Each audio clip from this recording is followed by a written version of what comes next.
উন্নয়নশীল দেশগুলো থেকে পাচার হয়ে যাওয়া সম্পদ ফেরত আনার জন্য আন্তর্জাতিক সহযোগিতা জোরদার করতে হবে।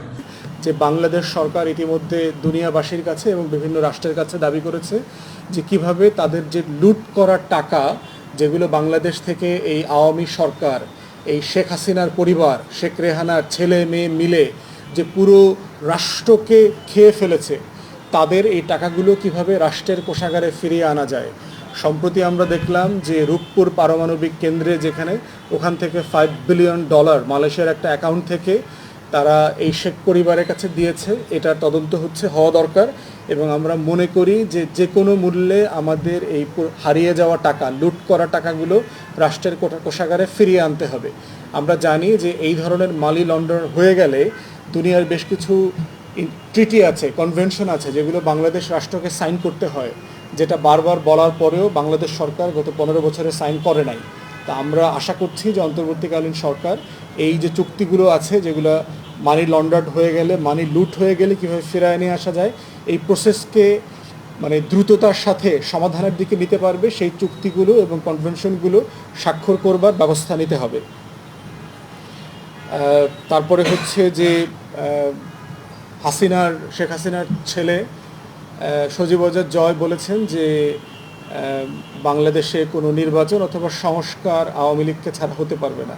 প্রশ্ন হচ্ছে যে ফ্যাসিবাদীদের পরামর্শে অথবা যারা বেনিফিশিয়ারি, যারা বাংলাদেশের টাকা লুট করে বিলিয়নস অফ ডলার পাচার করেছে, তাদের পরামর্শ অথবা প্রস্তাবনায় বাংলাদেশ রাষ্ট্র চলবে না।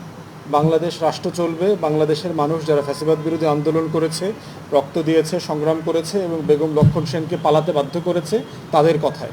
আওয়ামী লীগের ব্যাপারে আমাদের সুস্পষ্ট বক্তব্য হচ্ছে যে একটা জাতীয় কমিশন করতে হবে। আওয়ামী লীগ জাতীয় পার্টি এবং 14 দলের রাজনৈতিক ভবিষ্যৎ কী হবে সেই ব্যাপারে জনগণের মতামত নিতে হবে, যে তারা কি আদৌ বাংলাদেশে রাজনীতি করতে পারবেন, তারা কি আদৌ নির্বাচন করতে পারবেন।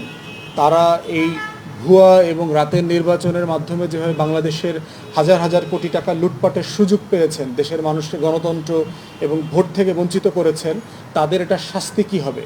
তারা বাংলাদেশে মানবতা বিরোধী অপরাধ, গণহত্যা করেছেন বাংলাদেশের জনগণের উপরে, গুম খুনের সাথে জড়িত ছিলেন, হাজার হাজার কোটি টাকা লুটপাট করেছেন, সেটা শাস্তি কী হবে। অতএব শেখ পরিবার যেহেতু এই টোটাল ফ্যাসিবাদী শাসন ব্যবস্থা কায়েমের নেতৃত্ব দিয়েছেন, শেখ পরিবারের কেউ বাংলাদেশের রাজনীতি করতে পারার কোনো অধিকার রাখেন না। অতএব আওয়ামী লীগকে নতুন রাজনীতির কথা চিন্তা করতে হবে, যাদের সাথে মানবাধিকার লঙ্ঘন, গণহত্যার কোনো সম্পর্ক নাই। এমন মানুষরা যদি আওয়ামী লীগের নেতৃত্ব নিতে পারে, জাতির কাছে তাদের ক্ষমা চাইতে হবে, বিচারের মুখোমুখি হইতে হবে। তখনই দেশবাসী ভাববেন এবং দেখবেন যে এই ধরনের পতিত স্বৈরাচারদের উত্তরসূরিদেরকে তারা কোনোভাবে রাজনীতি এবং নির্বাচন করতে দেবেন কিনা। এবং এই পুরো প্রসেসের সাথে শেখ পরিবারের কোনো সদস্যের কোনো সম্পর্ক থাকতে পারবে না, কারণ তাদের নেতৃত্বেই বাংলাদেশের দ্বিতীয় বাকশাল কায়েম হয়েছে। অতএব যারা দ্বিতীয় বাকশাল কায়েম করেছেন, বাংলাদেশের মানুষকে বঞ্চিত করেছেন তাদের অধিকার থেকে, তাদের নেতৃত্বে তৃতীয় বাকশাল করবার কোনো সুযোগ আমরা আর দিব না। অতএব সজীব ওয়াজেদ জয় কথা বলতে পারেন, উনি আমেরিকাতে আছেন, কথা বলবার ওনার রাইট আছে, কিন্তু আমাদের বক্তব্য খুব পরিষ্কার। আপনার কথা একটা বিষয় হচ্ছে যে রয়টারের সাথে দেওয়া সাক্ষাৎকারটা আমরা আসলে বাংলায় পড়েছি। আমি আসলে ইংরেজিতে মূল ইন্টারভিউটা পড়লে বুঝতে পারতাম যে আসলে উনি কী বোঝাতে চেয়েছেন। আমি এটার মধ্যে কোনো ডেডলাইন অথবা রেড লাইট ঠিক করে দিয়েছে ব্যাপারটা আমি এইভাবে দেখতে পাচ্ছি না। বরং আমি মনে করছি যে উনি হয়তো প্রত্যাশা করছেন যে সরকার যে ধরনের সংস্কার করে একটা নির্বাচনের দিকে যেতে পারবেন বলে মনে করছেন, সেটা হয়তো 18 মাসে করা সম্ভব। কিন্তু দিন শেষে এটা সশস্ত্র বাহিনী অথবা কোনো বাহিনীর বলে দেওয়ার বিষয় না। একটা অন্তর্বর্তীকালীন সরকার কি 6 মাস থাকবেন, 16 মাস থাকবেন, না 18 মাস থাকবেন, সেটা দেশের মানুষ, নাগরিক সমাজ, ছাত্র সমাজ, নাগরিক কমিটি, আমরা সকল স্টেক হোল্ডাররা মিলে এটা সিদ্ধান্ত নেব। এটা বলবার কোনো দায় এবং অব্লিগেশন ওনাদের নাই এবং ভবিষ্যতে হবে না। ওনাদের কাজ হচ্ছে অন্তর্বর্তীকালীন সরকারকে সমাধান করা, ওনাদেরকে সাহায্য করা এবং ক্লিন করা। আমরা সেনাপ্রধান মহোদয়কে বলছি যে সেনাবাহিনী গত 16-17 বছরে অনেক দুর্নাম কামিয়েছে। অতএব দয়া করে আপনি মাথায় রাখবেন যে কিভাবে এই ফৌজকে একটা প্রফেশনাল জায়গাতে ফিরায় নিয়ে আসা যায়। এটা হলো আপনার ফার্স্ট প্রায়োরিটি। আপনার প্রায়োরিটি হচ্ছে সেনাবাহিনীকে, সশস্ত্র বাহিনীকে ব্যবসামুক্ত করেন। জমি জমার ব্যবসা থেকে শুরু করে এই যে ব্যাংক করা, দুধ বেচা ব্যবসা, মুরগির ব্যবসা, গরুর ব্যবসা, দয়া করে ফৌজকে সকল ব্যবসা থেকে মুক্ত করেন। ফৌজকে প্রফেশনাল সার্ভিসে নিয়ে আসেন।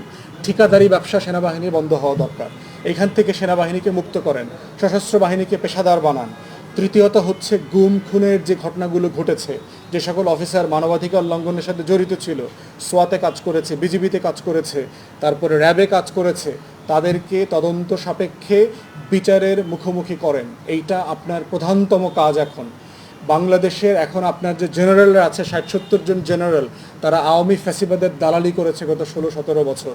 নবম পদাতিক, দশম পদাতিক, ৫৫ আরও যে সকল পদাতিকের ব্যাপারে অভিযোগ আসতেছে, এবং গত ৬ সপ্তাহে যে সকল ফৌজি অফিসাররা ডিসিপ্লিন মানার ক্ষেত্রে অথবা ডিসিপ্লিন রক্ষার ক্ষেত্রে আপনারা শৈথিল্য দেখিয়েছেন, আওয়ামী লীগের এই যে অনাচারগুলো চলছে ফ্যাসিবাদের, এগুলোকে আপনারা সাহায্য করেছেন ডাইরেক্টলি ইনডাইরেক্টলি, তাদেরকে বিচারের মুখোমুখি করেন। ইমিডিয়েটলি হচ্ছে গোয়েন্দা সংস্থাগুলোকে সংস্কার করেন। ডিজিএফআইয়ের গুন্ডামি বন্ধ করেন, এনএসআইয়ের গুন্ডামি বন্ধ করেন। সেনা অফিসারদের এই তদন্ত করার নামে ভাইস চ্যান্সেলর অ্যাপয়েন্ট হবে, সেখানে আপনার ডিজিএফআইয়ের লাগবে কেন? ক্লিয়ারেন্স সার্টিফিকেট লাগবে কেন? আপনি কে? গোয়েন্দা সংস্থার সার্টিফিকেট দিয়ে কেন ভাইস চ্যান্সেলর হইতে হবে? This not your business. এটা একটা সিভিল অ্যাডমিনিস্ট্রেশনের ব্যাপার। সিভিল অ্যাডমিনিস্ট্রেশন দেখবে তাকে ভিসি করা যায় কি যায় না। এই ধরনের যে কাজগুলো আপনারা করেছেন, আয়নাঘরের বিচার করেন। এখনও অনেক লোক ওখানে আয়নাঘরে আছে, তাদের বিচার করেন, কারা কারা জড়িত তাদেরকে ছেড়ে দেন। এরপরে হচ্ছে যে ১,০০০-এর উপরে কর্মকর্তা দেখলাম সেনা, নৌ, বিমান বাহিনীর, যাদেরকে চাকরিচ্যুত করা হয়েছে। নামাজ পড়ে কেন? দাড়ি রাখে কেন? বউ বোরখা পরে কেন? টাকনুর উপরে কাপড় পরে কেন? What is this? মুসলমান দেশ, নামাজ পড়বে না একটা মানুষ? একজনের মানুষের বউ বোরখা পড়তে পারে না? এটা কেমন কথা? তো এই যে অনাচার অবিচারগুলো হয়েছে, তাদেরকে আপনি অ্যাড্রেস করেন। আমরা অলরেডি দাবি করেছি একটা প্রতিরক্ষা বিষয়ক কমিশন তৈরি করেন। আপনার চিফ অ্যাডভাইজার ফিরে আসে, তার সাথে কথা বলেন। প্রতিরক্ষা মন্ত্রণালয়ের অধীনে একটা প্রতিরক্ষা সংস্কার বিষয়ক কমিশন হওয়া দরকার। বাংলাদেশে গত ১৬-১৭ বছরে সশস্ত্র বাহিনী যা যা অন্যায় করেছে, এর প্রত্যেকটার বিচার করা দরকার তদন্ত সাপেক্ষে। আপনারা যখন অস্ত্র দিয়ে, স্নাইপার দিয়ে মানুষ মেরেছেন, 7.62 ব্যারেলের যে অস্ত্র ব্যবহার করা হয়েছে, যেটা সিভিল অ্যাডমিনিস্ট্রেশনে আপনি ব্যবহার করতে পারেন না, আপনার অফিসাররা মেরেছে। হেলিকপ্টারে করে মিলিটারি অফিসাররা রাস্তায় দাঁড়িয়ে হাজার হাজার রাউন্ড গুলি ছুড়েছে, আমরা দেখেছি জুলাই এবং অগস্টে। এগুলো তদন্ত করেন। অতএব সশস্ত্র বাহিনীকে একটা সভরেন কান্ট্রির যে প্রফেশনাল ফোর্স হিসাবে গড়ে তোলা দরকার, এইটা আপনার কাজ। দয়া করে সেই কাজগুলো করেন, সিরিয়াসলি করেন, এবং যত ধরনের অপেশাদার কাজের সাথে আপনার সৈনিকরা, আপনার সদস্যরা জড়িত আছেন, সেগুলো থেকে বাহিনীকে মুক্ত করেন। এইটা আমরা চাই। যেহেতু একটা বৈষম্যহীন রাষ্ট্র গড়ার আমাদের মানে একটা শপথ তৈরি হয়েছে জাতির মধ্যে, আমরা সশস্ত্র বাহিনীকেও দেখতে চাই যে বৈষম্যহীনতার মধ্য দিয়ে আপনারা আপনাদের বাহিনীগুলোকে সংস্কার করেন, যারা জনগণের বাহিনী হবে, যারা জনগণের ফোর্স হবে। একই সাথে গত ২-৩ দিন আগে কক্সবাজারে যে সেনা কর্মকর্তা শহীদ হয়েছেন, লেফটেন্যান্ট কর্নেল তানজিম, তার রুহের মাগফিরাত কামনা করছি এবং দৃষ্টান্তমূলক শাস্তি দাবি করছি।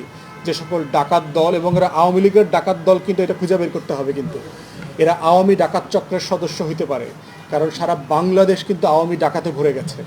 অতএব যারা এই খুনের সাথে জড়িত আছেন, প্রত্যেককে দৃষ্টান্তমূলক বিচারের ব্যবস্থা করেন। এর আগে মেজর সিনহাকে হত্যা করা হয়েছে, সেটার বিচারগুলোকে এক্সপেডিট করা দরকার, যেটা একটা ন্যায্যতার ভিত্তিতে কনক্লুশনে আসা দরকার। রাওয়া ক্লাবকে রিফর্ম করেন। যে এর আগে যেটা দেখেছি যে রাওয়াটা যেভাবে একটা অবসরপ্রাপ্ত পেশাদার অফিসারদের যে ক্লাব ছিল, সেটাকে দখল করা হয়েছে, সেটাকে নিয়ন্ত্রণ করবার চেষ্টা করা হয়েছে, সেগুলো থেকে ফিরায় নিয়ে আসেন। তো আমরা এর আগেও বহুবার বলেছি যে রাষ্ট্রের সভরেন ফোর্স হিসাবে এটাকে গড়ে তোলেন। একটা পেশাদার ফোর্স হবে যারা বাংলাদেশের স্বাধীনতা, সার্বভৌমত্ব এবং জাতীয় স্বার্থ রক্ষা করবার জন্য কাজ করবেন, শ্রম দিবেন এবং জীবন দেবেন। তাহলে দেশবাসীও আপনাদের পাশে থাকবে। ধন্যবাদ।